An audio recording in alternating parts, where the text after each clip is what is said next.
Bumaba po ang presyo ng isda sa Navotas. Ito po ay dahil sa unti-unting pag-init ng panahon.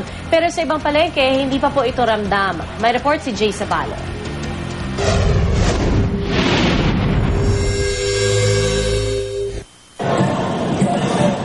Kasabay ng unti-unting pag-init ng kapaligiran ay ang pagsigla naman ng mga aktibidad sa Navotas Fish Port. Ang pangunahing bilihan ng mga isdang inihahanda sa ating mga hapagkainan.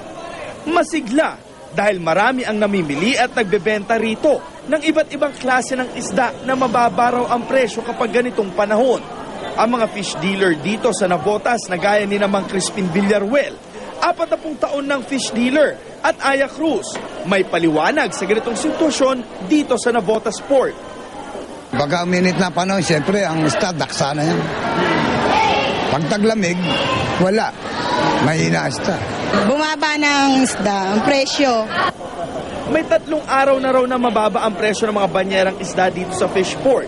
May 30% na rin daw ang ibinaba nito simula nang mag-umpisang magbago ang temperatura sa kapaligiran. Ani Aya Cruz, noong taglamig daw, nasa 10 hanggang 12 banyera lang ang kanilang naibebenta. Kumpara sa ngayon daw na nakaka-28 banyera na sila.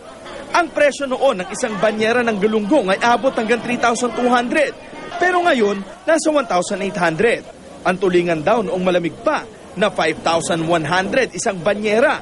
Ngayon ay nasa 3,300. Kapag mura ang isda, ay mas masigla rin ang bilihan sa palengke.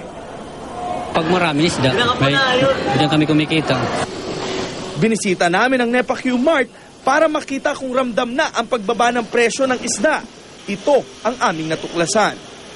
Dito sa amin hindi pa nagbaba yung presyo ng isda namin. Ganun pa rin simula noon. Kasi ganun pa rin naman yung kuha namin. Hindi pa nagbababa. Inaasahan naman ang patuloy na pagbaba ng presyo ng mga isda sa pamilihan, gayong parating na ang tag-init. Para sa unang balita, Jay Sabale reporting.